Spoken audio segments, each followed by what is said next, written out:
welcome to Judgment Day. It's a beautiful summer day. We're here at the park, and we're going to talk about a couple of games that are making our summer really fun. Today on Judgment Day, Tommy and I are at the lake to review Super Mario Sunshine for GameCube, NFL 2K3 for Xbox, Mobile Suit Gundam Deluxe for PlayStation 2, and in Buried Treasure, we check out Turboprop Racing.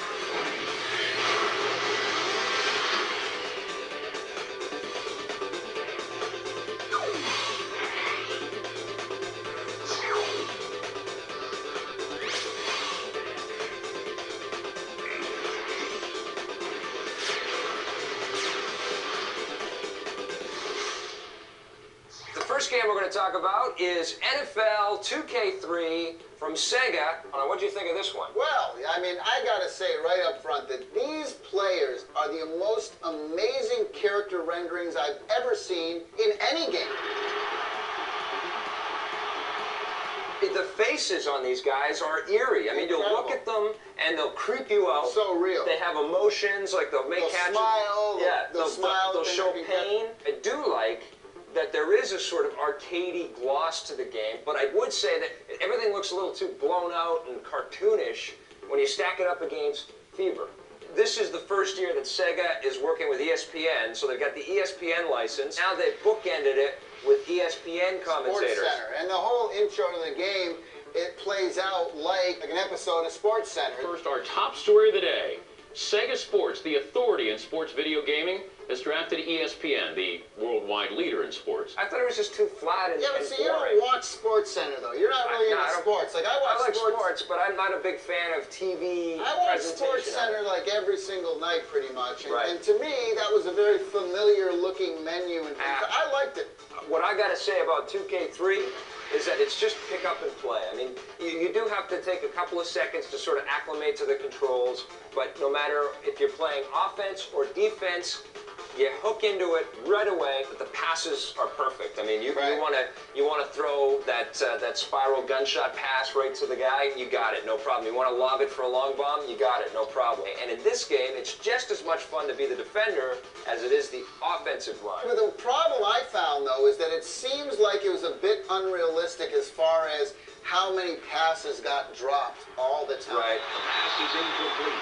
First one to put it out in front of the The receiver. voiceover in this game is by far the most specific VO Yes. you will hear in a game. They've got so much energy, so much excitement, and they're very funny. I mean, Like, you come up to the line and they'll say, oh, you know, the last time they tried to convert the fourth down, it didn't happen. And then at the end of the game, they give you a really cool VO overview of everything that happened in the game. Flying saucer hauled down passes for a total of 176. I'll tell you the biggest problem with this game is when you go to pick a play in a two-player game, you know exactly what the other player is going to pick, and that is a big problem. Also have a cool thing in the game that's called the Sega Sports Challenge, and it basically sets up the rules for you. You play through the game, it tracks your stats, you get a code, and you can actually go to the Sega.com website, throw that code up there, and see how you rate against other players. Really? And the important thing to know about NFL 2K3 is that it's online playable on all three systems. It's the only multi-platform football game that is online playable. I really had a great time with this. It's my favorite football game this year. I'm going to give it a 9.5. Wow, I give it a 9. On the positive side, these are the most realistic players we've seen in any sports game. The voiceover stuff in this game is the best you'll hear it, and overall, this game offers the most balanced pick-up-and-play football experience you're going to get. On the negative side, it's not very easy to hide your plays in two-player mode. It seems like certain times there's too many dropped passes.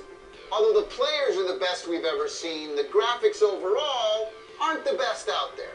We're going from a sports high on the Xbox to a sports low. Let's talk about Mike Tyson boxing from Codemasters. What do you think of this guy? You know, like Mike Tyson's career, this game could have been so much more. Right. But it's got nothing in it at all. It reminded me of an arcade-style boxing game that you might have plunked a couple of quarters into back in 1992. I mean, it's that kind of gameplay. This game would have never came out in an arcade. It's that bad. Ladies and gentlemen, welcome to Rome for this heavyweight fight. The boxer, who's supposed to be Mike Tyson, looks nothing at all like Mike Tyson. No. I mean, if Mike Tyson sits down and plays this game, he's going to be very upset.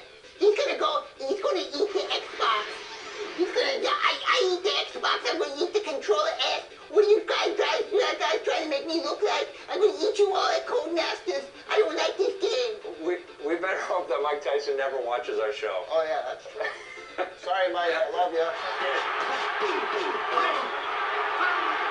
The referee at the beginning of the match, once the two boxers start boxing, just disappears. Just, yeah, fades away. Yeah, just fades away into nothing. When you see the instant replays of the fists flying from every direction and like smoke coming off of the gloves, it just looks ridiculous. The characters all look like they have this candy apple.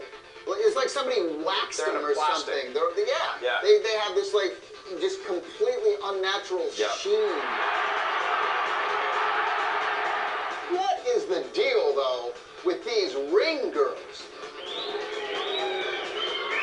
Oh my God, they don't do well. These are the most disgusting, vile pieces of human trash you have ever seen. These things were like monsters. Yeah, they are monsters. They were like so ridiculous. Frightening. The animations on all the characters are horrible, but Yeah. especially the ring girl, Oh, they yeah. were frightening. You're right. They really I are was frightening. literally like going, ugh. Yeah. They What really, the heck is that? they really screwed up there. That, and everything's like, everything's huge Yeah. tracts of land.